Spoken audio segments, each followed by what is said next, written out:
we briefly, I mentioned Dealership Mind Summit, but that was kind of birthed out of these special Dealership Mind special issues we did with Berkey's being the first one. Can you guys talk a little bit about where that stemmed, where that idea came from?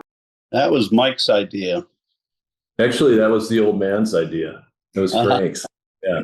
He pounded it into me until we listened and did something with it. But it was a great idea that he came up with. He had seen this concept. I'll let Dave explain the concept, but he'd seen the same concept take place in the equine field, where staff basically immersed themselves with this equine barn stable thing, and he loved it. And he said, "I think this would work." And he brought it to Dave and I. And Dave, you want to go from there on?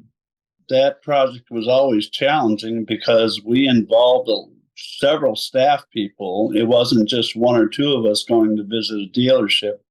But the first one at Berkey's, I think we took 12 people. And that included people from other publications at Lessiter Media. Yeah, we had, I think, 5 who had never set foot in a dealership before that moment. Yep. We're good writers. That was a fun one, but as it evolved, it got down just to the ag people, and we were always looking for a dealership that we felt was unique in some way, shape, or form. We wanted to move this concept around the country and not just stay in the Midwest, where probably 10 of us went out to Vermont and spent 2 days. It was the third one, Dave, because you set one up in Iowa. Precision, was it called Precision? Precision. They got amalgamated. Yeah, they just merged with someone. That's right. And it was a John Deere dealership. Of course, Berkey's was a Case IH dealer, so we wanted to also get perspectives from the different dealerships representing different manufacturers. Yeah. And when we went in there, why did we bring 12 people to do this story? Can you, from when you were working on it, kind of go into what we did when we kind of descended on the dealership for the day? Someone who might not have been around might not know what we're talking about with the Dealership Minds special issue. We wanted to cover every aspect of the dealership, from the manager or president all the way down to the parts guys working the parts counters and the supervisors running these various different areas. So we would spend 3 or 4 hours with each one of these individuals, the sales manager, the parts manager, the precision, as that got to be more important. We spent time with the people working with Precision Ag, and but we wanted to show the whole story of that dealership from top to bottom, how it operated and how the individuals viewed their jobs and what set them apart and what made them successful. And that's something I had never seen done in an industry before.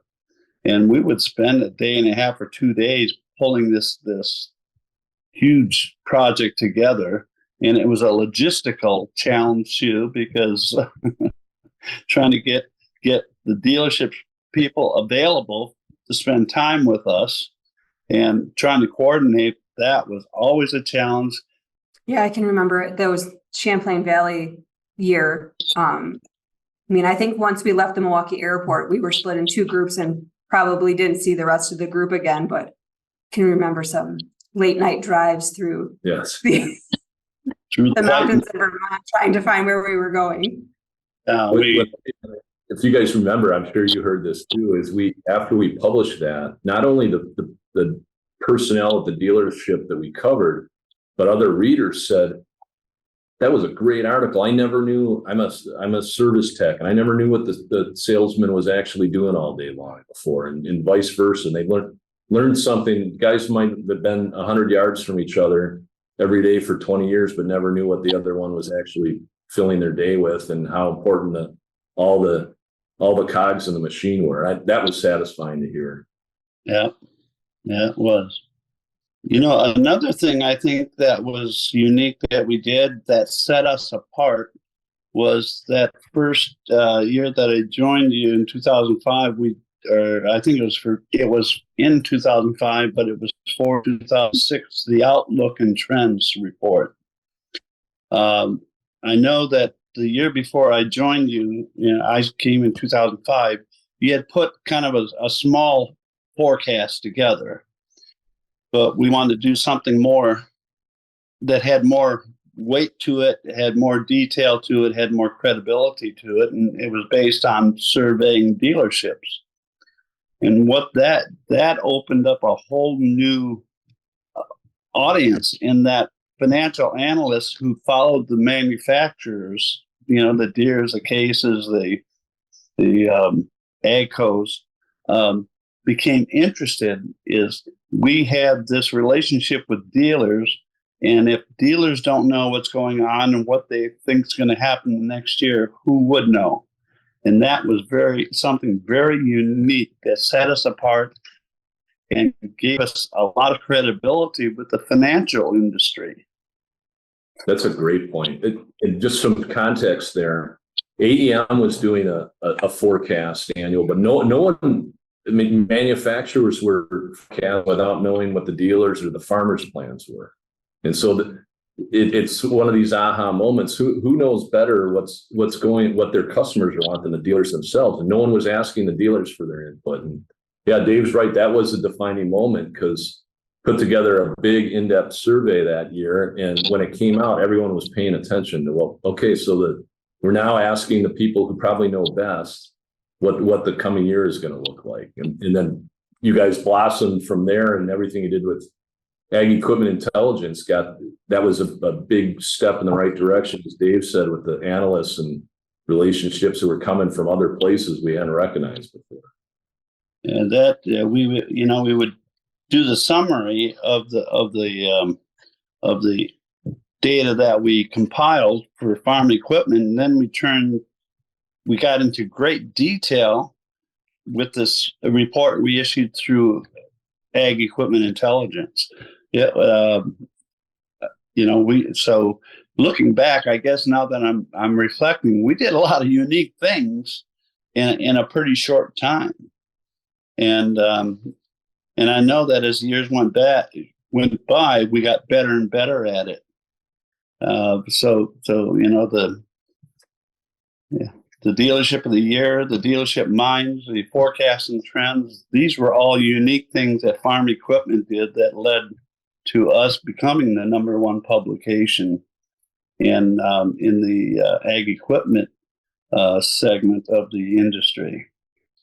Some other firsts or other new introductions over the years, getting Precision Farming Dealer going, and the launch of Sourcebook. We were competing in a 3-book market. There was Farm Equipment, we were #1, and then there was Implement and Tractor, and then there was NADA had Equipment Dealer at that time. They'd been publishing a monthly back then, and lots changed there. But got a phone call one day, and it was not a phone call we were necessarily hoping to get, but Charlene Fink, who has risen to the top of the Farm Journal organization, and we consider a friend. We hadn't ever really been in competition. We didn't consider ourselves in competition before. She called me and said, I just want to let you know before you hear it out there that we're acquiring Implement and Tractor. And like I said, I was a bit surprised by that. And it was basically her telling us that we're coming in and they're a giant organization, and we might have been 20 employees at the time. I got off the phone and I walked into my dad's office, and I let him know the news, and he said, there's going to be some big pockets against that title. I said, that's my reaction exactly. And we quickly called, probably in Dave's office next. We quickly called a meeting that we held off site. I think the call from Charlene was on a Monday or Tuesday, and on Thursday night, We had rented a room at the Country Springs Hotel. We wanted to get off site.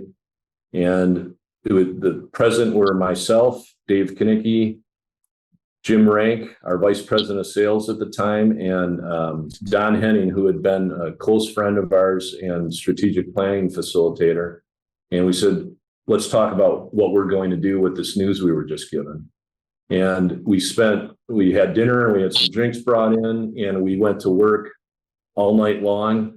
And at the end, we pulled the trigger on something we had been thinking about doing. And that was a very comprehensive industry-wide guide to every short line manufacturer, every part supplier.